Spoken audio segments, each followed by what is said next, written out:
अस्सलाम वालेकुम। आज जो है वो हम बात करेंगे कि जो रोज़े हैं उसको रखने का हमारे ऊपर जिस्मानी तौर पे हमें कितने ज़्यादा फ़ायदे होते हैं। और आप ये सुन के हैरान होंगे कि जब आपको ये फ़ायदे पता लगेंगे तो आप कहेंगे कि हम सिर्फ रमज़ान के महीने में ही रोज़े क्यों रखते हैं, हमें तो रमज़ान के अलावा भी रोज़े रखने चाहिए। तो भी पूरी वीडियो सुने ताकि आपको पता लगे कि हम जब रोज़ा रखते हैं तो जिस्मानी तौर पर हमें उसका कितना ज़्यादा फ़ायदा होता है।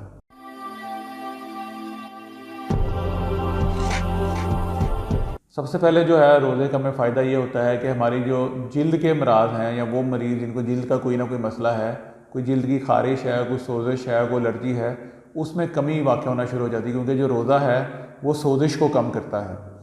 दूसरे नंबर के ऊपर जो दिल के जो मरीज़ हैं जिनको हार्ट का कोई मसला है तो उनमें उनको रोज़ा रखने का बहुत फ़ायदा होता है क्योंकि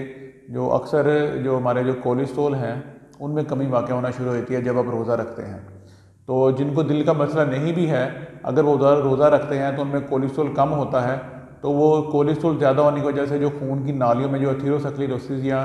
खून की नालियों में जो कोलेस्ट्रॉल का जमना है वो रुक जाता है, जिसकी वजह से बहुत सारे जो दिल के अमराज हैं उनसे आप बच जाते हैं।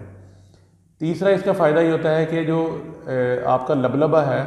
उसमें जो इंसुलिन बनती है उसकी वजह से इंसुलिन रेजिस्टेंस जो हमारे में डेवलप होती है ज़्यादा खाने की वजह से, उसमें कमी वाक़ होना शुरू हो जाती है।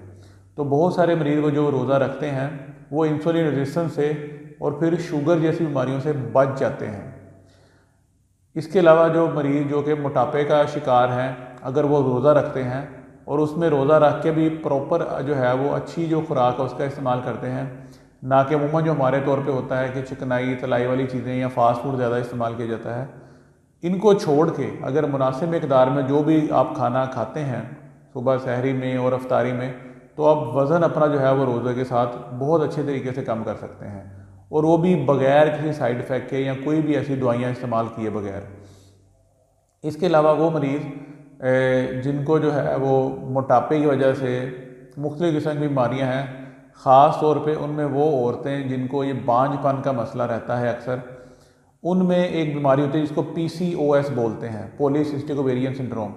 ये होती ही औरतों में तब है जब उनमें जिस्म में जो है वो ओबेसिटी या मोटापा ज़्यादा रहता है और फिर उनमें जो अंडादानी होती है उसमें जो है वो अंडा बनने की बजाय पानी की थैलियाँ बनना शुरू हो जाती हैं। तो PCOS की बहुत बड़ी वजह ये मोटापा है। तो रोज़ा रखने की वजह से आपके जिस्म में जो फालतू चर्बी है वो ज़ाया होना शुरू होती है और बहुत सारे लोग जिनमें ये फीमेल जो हैं, औरतें जो हैं जिनमें PCOS का मसला है वो इससे बच जाती हैं। इसके अलावा जो जब हम रोज़ा रखते हैं तो हमारे जो गट है, जो हमारी आंत है, जो निज़ाम है उसके में बहुत फ़ायदे होते हैं। सबसे पहले जो हमारा मैदा है जिनको अक्सर GIT का मसला रहता है, यानी कि तेज़ाबियत, जलन, खट्टे डकार वगैरह रहते हैं, जब आपके मैदे को रेस्ट मिलता है तो इस तरह के बहुत सारे जो मसले हैं वो बग़ैर किसी दवाई के हल हो जाते हैं। इसके अलावा जिनको बड़ी आंत का या छोटी आंत का कोई मसला है, तो जब आपने रोज़ा रखा होता है तो आपकी जो आंत है उसको रेस्ट मिलता है, यानी कि आपकी जो आंत है उसमें सारा दिन जो है वो 12 घंटे या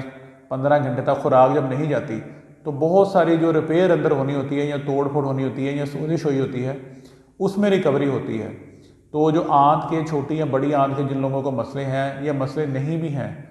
उनमें रोज़ा रखने के साथ उनकी जो आंत है उनकी सोजिश कम होने में मदद मिलती है। जिन लोगों को हड्डियों की दर्दों का मसला है, उनकी हड्डियों की दर्दें जो है या उनमें सोजिश रहती है, रोज़ा रखने से जो उनकी सोजिश है वो कम होना शुरू हो जाती है। इससे जो आपकी हड्डियों की या जोड़ों की दर्दें उनमें बहुत फ़र्क पड़ता है। और पट्ठों के जो मरीज़ जिनको अक्सर पट्ठों का खिंचाव या तनाव रहता है या स्ट्रेस रहता है, वो अगर रोज़ा रखते हैं उनमें जो सोजिश कम होने की वजह से जो पट्ठों का खिंचाव है वो कम होना शुरू हो जाता है। तो ये सारे जो मैंने आपसे फ़ायदे डिस्कस किए हैं रोज़े के, रोज़ा रखने से हमारे जिस्म में, ये मैंने आपको एक मुख्तसर से फ़ायदे इसके रोज़ा रखने के बताए हैं। तो आप लोगों से गुजारिश है कि ख़ास तौर पर रमज़ान मुबारक के जो रोज़े हैं वो पूरे रखें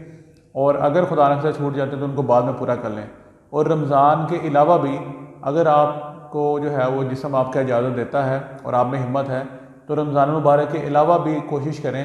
कि आप हफ़्ते में कम अज़ कम एक दफ़ा या महीने में कम अज़ कम 1 से 2 दफ़ा रोज़ा लाजमी रखें। इससे आप जिस्मानी तौर पे अपने आप को बहुत बेहतर महसूस करेंगे। आप लोगों का शुक्रिया।